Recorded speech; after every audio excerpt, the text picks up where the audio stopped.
susunod na programa ay rated PG. Patnubay at gabay ng magulang ay kailangan sa mga batang manonood.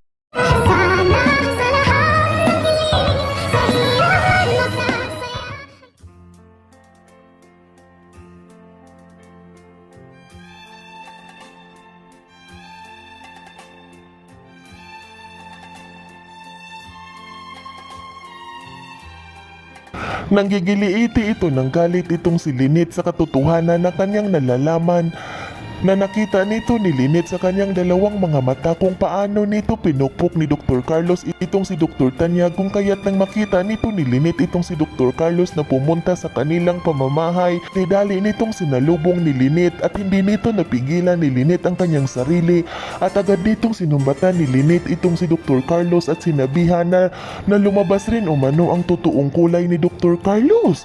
Sa kadahilanan na ikinagulat naman din nito ni Dr. Carlos ang kanyang naririnig galing sa bibig ni Lynette dahil hindi ito makapaniwala na naniniwala na itong si Lynette sa kanyang anak, kung kaya't agad nitong sinabihan ni Dr. Carlos itong si Lynette kung bakit umano ito nagagalit sa kanya na magkasama pa naman umano silang dalawa at masaya.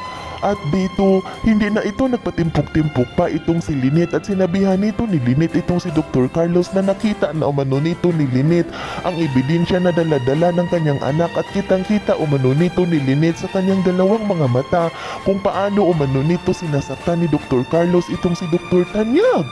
Kung kaya't gulat na gulat itong si Dr. Carlos at hindi ito makapaniwala na nakita na pala umano nito ni Lynette ang isang ebidensya at dito pa rin ito inangkin ni Dr. Carlos at sinabihan nito ni Dr. Carlos itong si Lynette na gawa-gawa lang umano ito ng kanyang anak na si Annalyn, na alam naman umano nito ni Lynette dahil sinabi naman umano nito ni Dr. Carlos sa kanya na ayaw umano nito ni Annalyn na makatuluyan ni Dr. Carlos itong si Lynette.